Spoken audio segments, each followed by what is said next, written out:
तो ये है वो नंबर जिस पर सबकी नजरें टिकी हुई हैं, 80,000 करोड़ रुपए।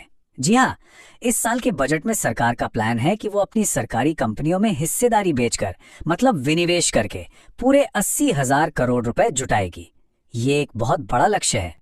और इसी को लेकर डिसइन्वेस्टमेंट सेक्रेटरी का एक बयान सामने आया है जो बहुत कुछ कहता है। उन्होंने कहा, all options are on the table, मतलब सारे विकल्प खुले हैं।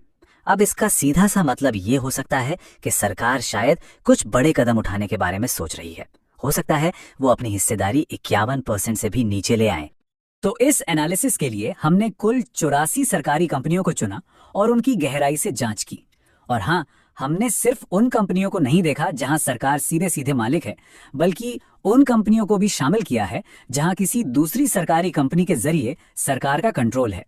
बस हमारी एक ही शर्त थी कि सरकार की जो कुल हिस्सेदारी है वो कम से कम 26% तो होनी ही चाहिए। और हमारी इस पड़ताल से जो तस्वीर सामने आई ना, वो काफी दिलचस्प है। देखिए, अभी भी 9 कंपनियां ऐसी हैं जहां सरकार की होल्डिंग 90% से भी ज्यादा है। 10 कंपनियों में ये हिस्सा 75 से 90% के बीच है, और जो ज्यादातर कंपनियां हैं वो 26 से 75% वाले ब्रैकेट में आती हैं।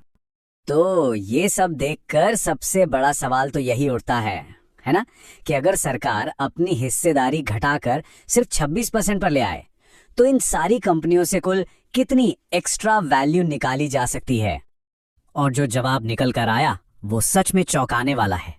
हमारे कैलकुलेशन के हिसाब से 26% से ऊपर की जो सरकारी हिस्सेदारी है उसकी कुल वैल्यू बनती है करीब करीब 27 लाख करोड़ रुपए।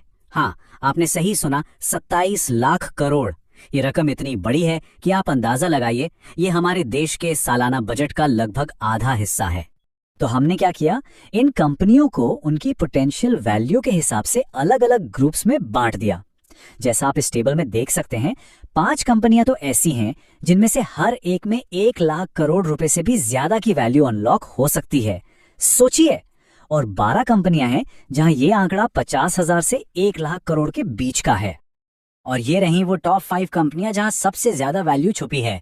LIC, state bank of India, Hindustan aeronautics limited यानी हेल, कॉनकॉर और ONGC। जी हाँ, सरकार का जो एक्स्ट्रा स्टेक है उसकी सबसे ज्यादा कीमत इन्हीं कंपनियों में है। अब जरा इस चार्ट को देखिए। सबसे ऊपर सबसे बड़ा नाम है LIC का। भले ही इसका शेयर अपनी लिस्टिंग के बाद से काफी गिरा है, लेकिन उसके बावजूद सरकार की 26% से ऊपर की जो हिस्सेदारी है ना, उसकी वैल्यू आज भी लगभग 3.5 लाख करोड़ रुपए है।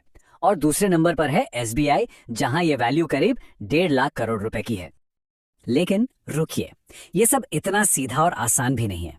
मतलब 27 लाख करोड़ का खजाना सामने तो दिख रहा है, पर उसे हकीकत में बदलना वो पूरी तरह से बाजार के मूड पर डिपेंड करता है। इस बात को समझने के लिए चलिए एक बहुत ही दिलचस्प केस स्टडी देखते हैं, इंडियन रेलवे फाइनेंस कॉर्पोरेशन यानी IRFC की। यहाँ की कहानी बहुत ही दिलचस्प है। देखिए, IRFC में सरकार की हिस्सेदारी है 86%।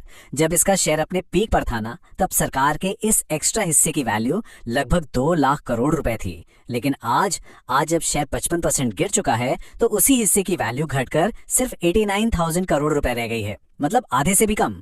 ये दिखाता है कि मार्केट कितना वॉलेटाइल हो सकता है।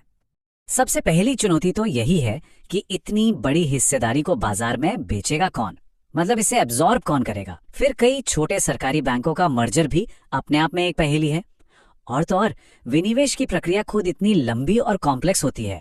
IDBI बैंक का मामला तो सालों से हम सबके सामने है। और शायद सबसे बड़ा सवाल ये है कि क्या सरकार डिफेंस और रेलवे जैसे इतने सेंसिटिव सेक्टर्स में बाहर के इन्वेस्टर्स को आने देगी।